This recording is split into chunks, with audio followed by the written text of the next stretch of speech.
First off, let me say it is an honor and a privilege to be here. Your Excellency, Prime Minister, Madam Ambassador, really thank you for the opportunity to be here. Distinguished delegates from across Africa and our friends and colleagues from Asia.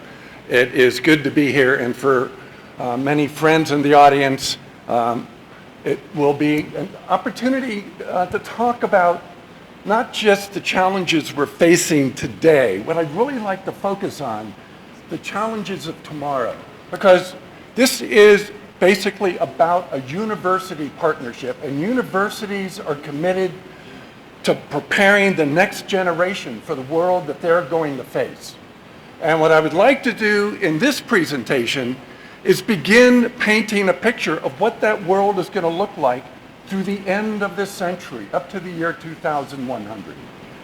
And ask ourselves, are we prepared? Do we understand the changes that are likely to happen around the world? And we will talk specifically about Africa and have an opportunity to talk specifically about Uganda. And is our vision for One Health, our vision for multi-sectoral partnership, consistent with being able to meet these challenges? So bear with me. There will be a lot of moving slides, but I hope what you'll find is this is both informative and helpful to think about what the future will look like and what do we as a global community need to do to make sure the next generation of leaders for the public sector, private sector, community leaders, that they are prepared not for the problems of yesterday, but for the problems of tomorrow.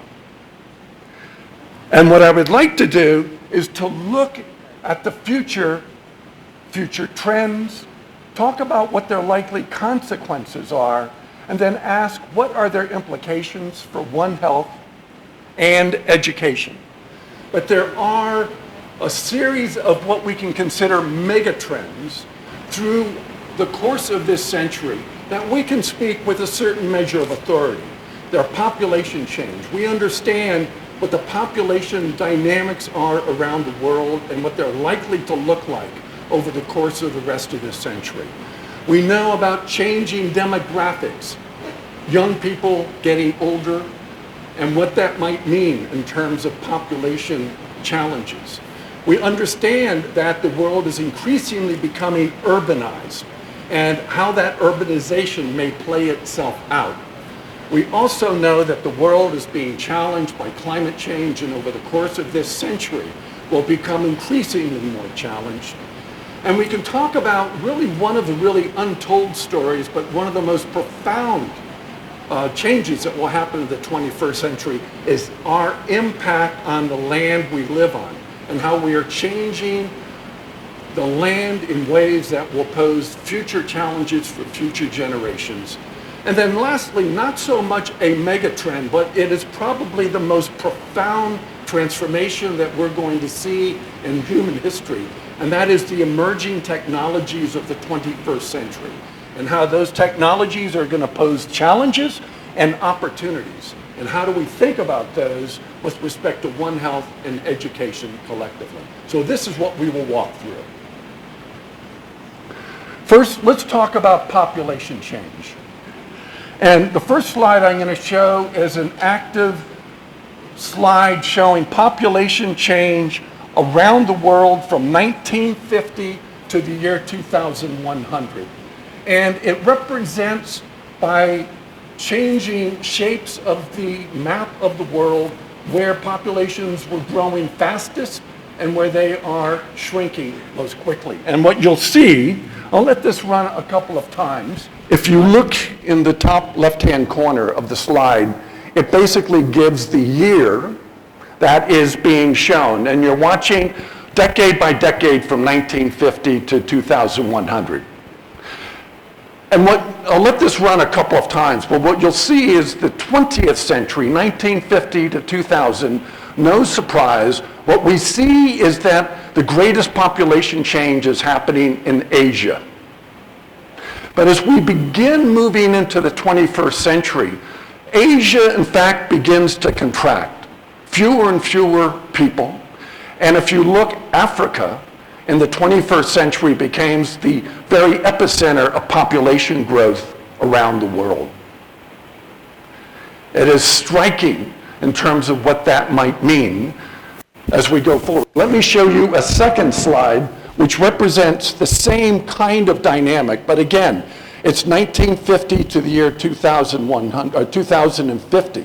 And what you see on the far right is the Asia population racing ahead in the 20th century. But as we move into the 21st century, we begin to see Asia contracting and getting smaller, and Africa assuming the largest proportion of new population in the 21st century. When we talk about population increasing from 7 billion to 12 billion by the end of this century, 3 billion of that increased population will occur within sub-Saharan Africa. More specifically, when we look at what the population will look like across the globe by the 21st century, what you'll see is a dramatic change in what are the most populous countries in the world. China is no longer the most populous country. India is the most populous country, and in fact, China will have fewer people in the year 2100 than it does today. But most strikingly is the 10th most populous country on the planet Earth will be Uganda, with 214 million people. In fact, 5 of the most populous countries on the planet will occur within sub-Saharan Africa. But think about this number for Uganda for a moment, 214 million people. The population today is less than 45 million people. For you young people who are having children, for the grandfathers and grandmothers in this room who have grandchildren, the world that they're going to grow up in and the world that they're going to see is fundamentally different from the world you grew up in and the world you have seen. Imagine 214 million people in Uganda. And we'll come back to this number in a few minutes. Let's talk about changing demographics. What we have here is a slide that's a very fast slide, but mostly what you see is the aging population. In the year 1950, we see that for sub-Saharan Africa, the mean age is under 10 years old. But as we move through the 20th and into the 21st century, we're watching the population of Africa getting older and older and older. By the end of the 21st century, you're going to be looking at a mean age in sub-Saharan Africa of almost 40 years old. There are implications. And let's talk specifically about Uganda. This is what the population pyramid in Uganda looked like in 2017. And again, what we're looking at is a population, a total population of less than 43 million people. But what we see is a classic 20th century image of what African countries look like, with the largest percentage, 70% under the age of 20. But as we move into the 21st century, we're looking at a dramatic transformation of that demographic population. What you see is that more and more of the population is getting older. And in fact, when we look at it, between 2017 and 2010, the median age moves from 15 years to a median age of 35 years. Those are huge number changes, and it's worth noting that by the time we get to the 21st century, there'll be more people over the age of 50 living in Uganda than live in Uganda today. It's a tremendous transformation of the world that Uganda is living in, but this is symptomatic of what is happening across Africa, an aging population. There's another coincidence with the aging population, and that is the disease or the health profile begins to shift. that the burden of infectious diseases begins to give way to the burden of non-communicable diseases. And one of the things that we know about population aging and accumulated wealth, and we'll talk about accumulated wealth in a few moments, is that the diseases of lifestyle become a much more dominant part of the health fabric within every country. So the diseases or the disease burden of Africa as we move forward, and Uganda specifically, will be diseases that are called lifestyle diseases. They are not infectious diseases of the kind that have dominated our public health agenda. They will be diseases like respiratory diseases from air pollution and from smoking. They will be diseases of diabetes, cardiovascular diseases. And the challenge we have is to think differently about what our health systems are going to be burdened with, and as a consequence, the health systems need to adapt to what these new disease profiles will look like. So thinking about the aging population, changing disease profile, and ask yourself, are those changes part of the way we are preparing for the future or not? Urbanization, another mega trend of the 21st century.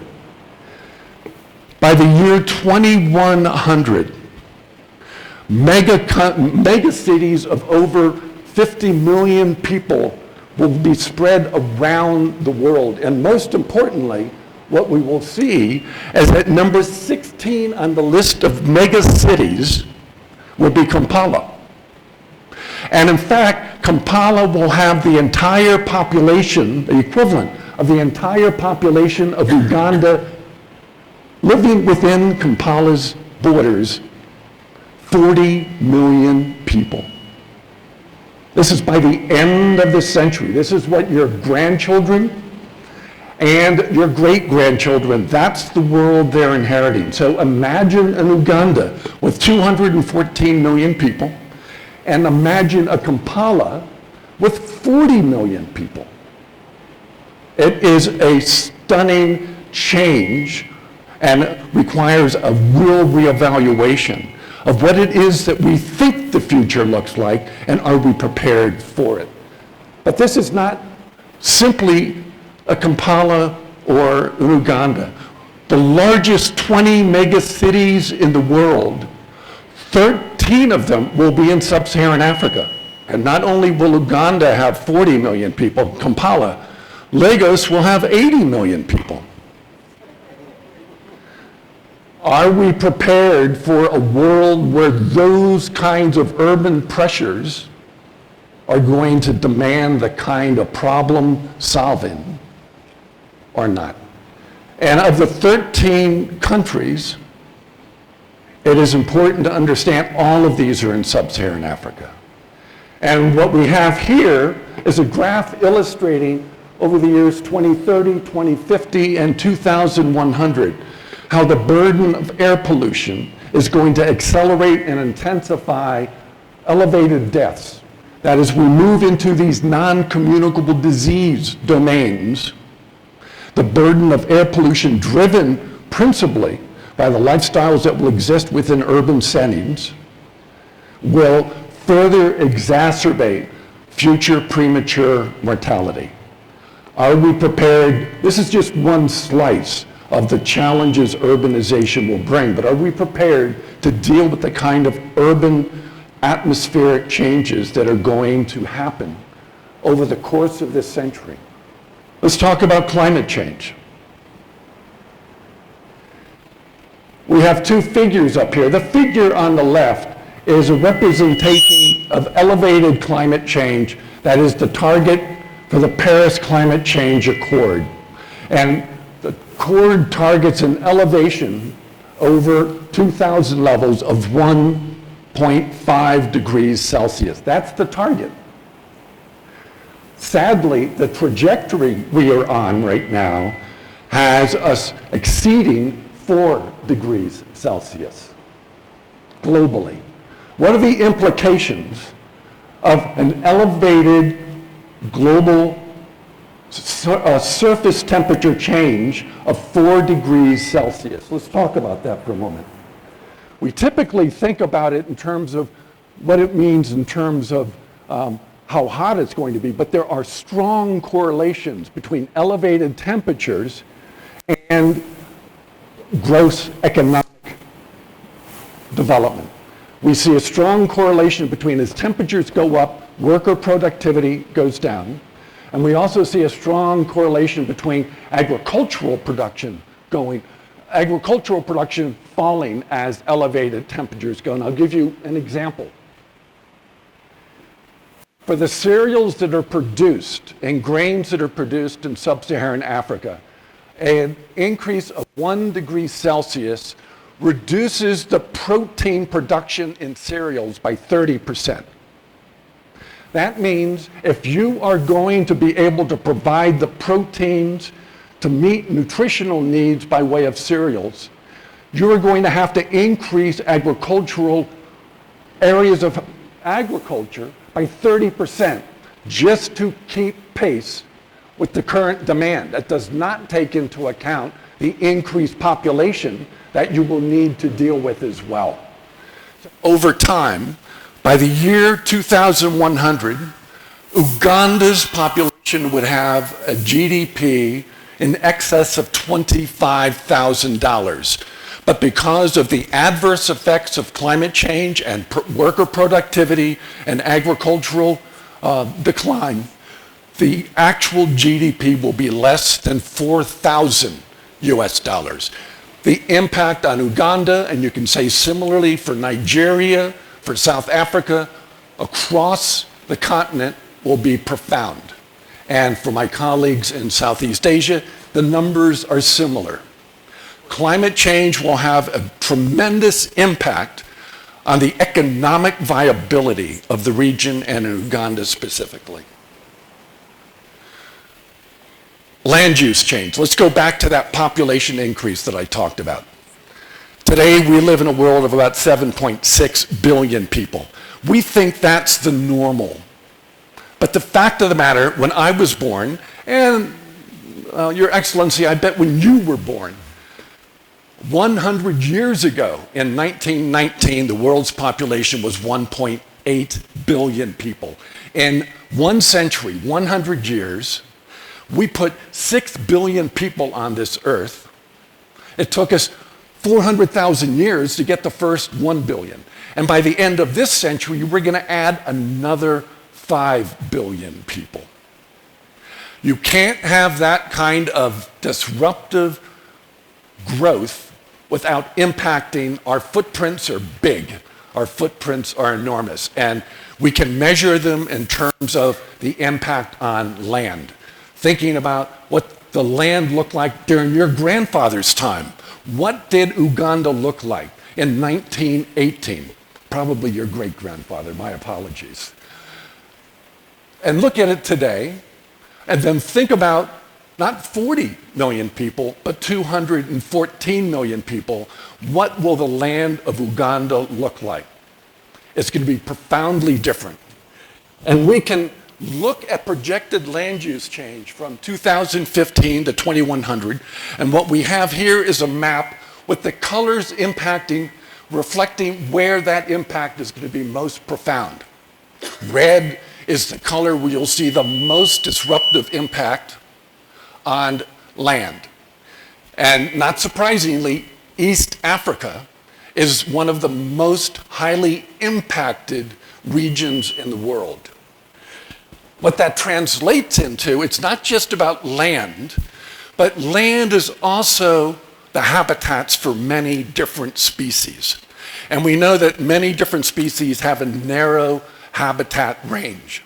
And when we look at how that habitat range for different species is going to be impacted, again, the species that live within East Africa are going to be the least adapted and most profoundly impacted. What that means is that when we think about the future, this land use change is going to be the single biggest driver for species extinction.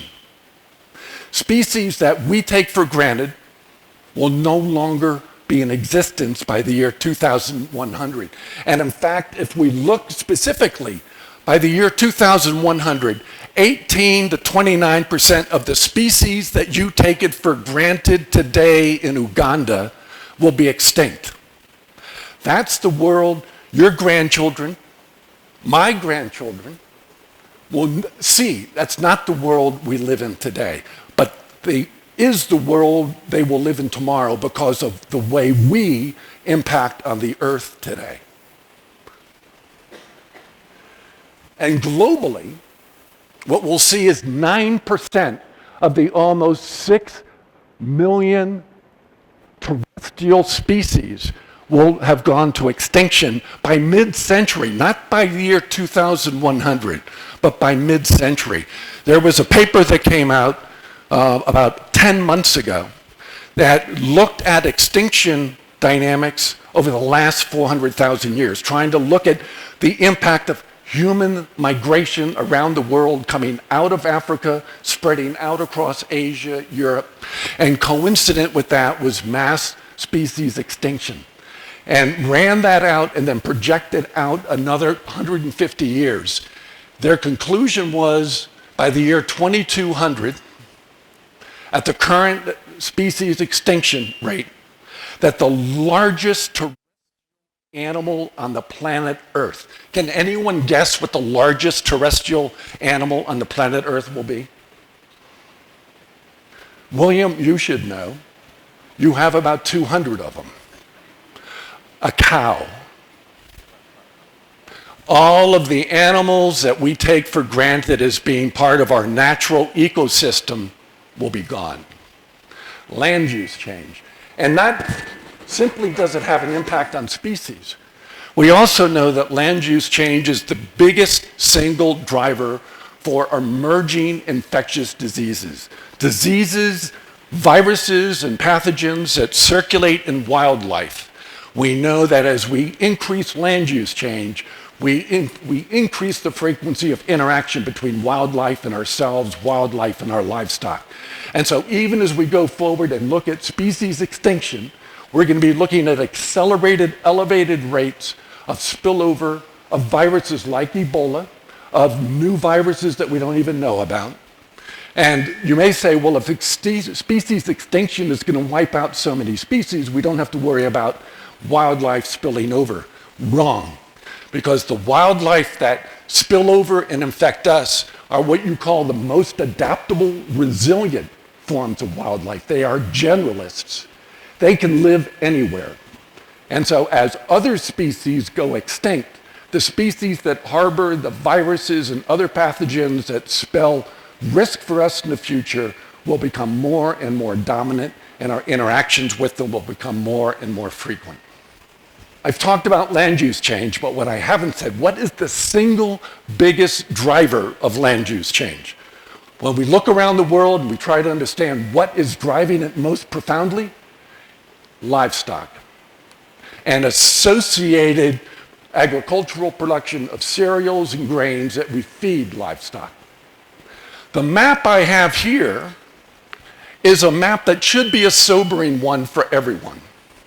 Because what it does is that it looks at the current meat consumption, animal protein consumption patterns around the world.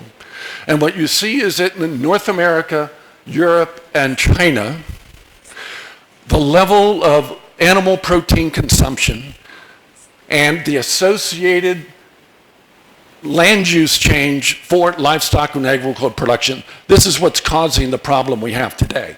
When we look down, and I've circled Africa and India, barely show up in terms of animal protein consumption per capita.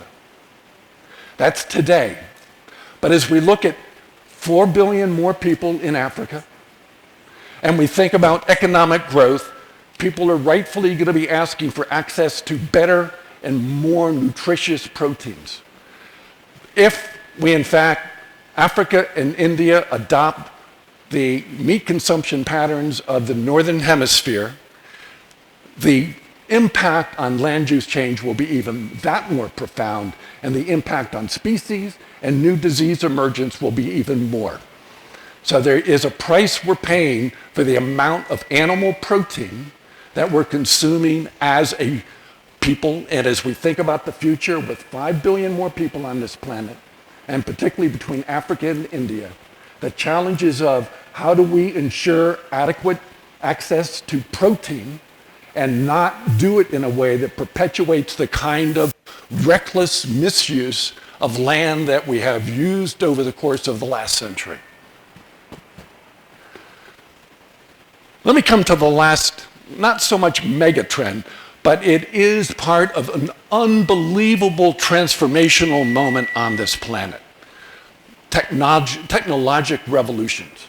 It's not that we haven't had technological revolutions in the past. In fact, over the last 200 years, beginning with the Industrial Revolution in the 18th century, we've seen a tremendous transformation, both in terms of automobile and air travel, but also the revolution in information technologies. These have been transformative. And in fact, when we think about air travel, one of the consequences of air travel is that the world is getting smaller and smaller and smaller. Our ability to move from one continent to another, from one country to another, is radically changing. And what that means is that not only are people traveling with greater freedom, but the microbes that they and their animals bring with them are also traveling with greater abandon. So events that occur in one part of the world are no longer isolated to that part of the world. Global travel and the accelerated rate. We're looking at an annualized increase in air travel in Africa over the course of the next 30 years of almost 5%. That means millions of more people will be moving across Africa, between Africa and Asia, Africa and Europe, and Africa and the Americas. And virtually all of this increased air travel will be in emerging economies. Information technologies also mean we're increasingly more connected. And it's worth noting that globally, 50% of the global population is connected to the internet. And in Africa alone, we're looking at 36% already connected to the internet. But as we move through the 21st century, we're seeing a tremendous transformation of access, but not just access to the internet. We're looking at the global growth of what's called the Internet of Things. It's not just your computer to the internet, it's now your home to the internet. It is your watch, it is your wearable clothing, it is your automobile. We're looking at a transformation that basically the entire ecosystem we live in today will be connected to the internet, to the point that by the year 2050, almost 98% of the world will be connected to the Internet of Things, not just your computer, but the revolutionary technologies that are coming around. And nothing is more revolutionary than the next technological revolution. And this is the artificial intelligence. We are right now on the cusp of an extraordinary transformation driven by the emergence of machines, data, and people. It's hard for us to imagine what that means, except that for those of us who have a smartphone and we have Alexa or Siri, we have computer assistants, that's only the beginning. We're looking at a transformation that is going to impact on our ability to forecast, to look at weather patterns, to look at disease patterns, to look at economic growth patterns, and become much more profoundly insightful. We're looking at our ability to transform computing to mimic our own neural systems in the brain, making it faster, more efficient, and much more expansive. We're looking at the ability for machine learning that allows big data to be very rapidly analyzed and understood, and it allows for autonomous entities, not just automobiles, but virtually everything that we have at our disposal will have its own ability to manage and run itself. What this fundamentally means for One Health is that when we look across public health, climate change, biodiversity, healthy oceans, water security, clean air, and weather and disaster predictions, the power of artificial intelligence will transform our ability to develop designer medicine, clean power, habitat protection, fishing sustainability, clean water sustainability, looking at the ability to manage our air, and then ultimately our ability to predict and manage future weather patterns. It is going to be profoundly, profoundly transformative. So what are the consequences? Fundamentally, by the year 2100, there'll be more of us, particularly in Africa. We'll be older with we'll be older with lifestyle challenges anew. We're going to be urbanized with elevated air pollution. We're going to be hotter with extreme weather. And we're going to have collapsing habitat loss and mass species extinction. It's not a pleasant sight. However, artificial intelligence has two powerful potential points of opportunity for us. One, it can bring us together in space and thought, but it also has the ability to revolutionize our ability to solve past and future problems. And let's not mistake, Africa will be at the center of all of these trends. So can One Health meet the challenge? Let's think about what I just talked about in terms of changing demographics, urbanization, climate change, and land use change. What all of these underlying megatrends have, they're essentially multi-sectoral. Their emergence isn't something that exists in one sector alone. Changing demographics has health, urban planning, and labor implications. It has education implications. Urbanization has issues around water, sanitation, energy, and transport. All of these are inherently multi-sectoral. Climate change, energy, agriculture, health, and environment. And when we think about land use change, agriculture, water management, environment, just to name a few, all of these are multi-sectoral, and their solutions are going to have to be multi-sectoral.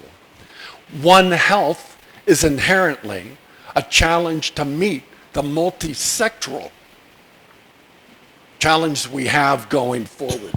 The question is, can One Health evolve and begin to embrace a broader multi-sectoral vision than what we've had to date? Let's just remind ourselves that the origin of the One Health concept largely began around diseases of zoonotic origin, animal diseases that spill over into people, and the issues about antibiotic resistance. They inherently talked about the importance of bringing together the agricultural, the public health, and the environment community, because those were the communities that were part of the problem, allowing these to emerge. They were also part of the challenge to bring them under control. But as we think about the future, and we think about the challenges that we're faced, it's not simply about zoonosis and AMR. Those remain powerful and important issues. But as we think about the challenges of climate change, we think about the challenges of urban planning, we need to begin thinking about the multi-sectoral interactions across energy, urban planning, financing, trade, environment. To name again a few.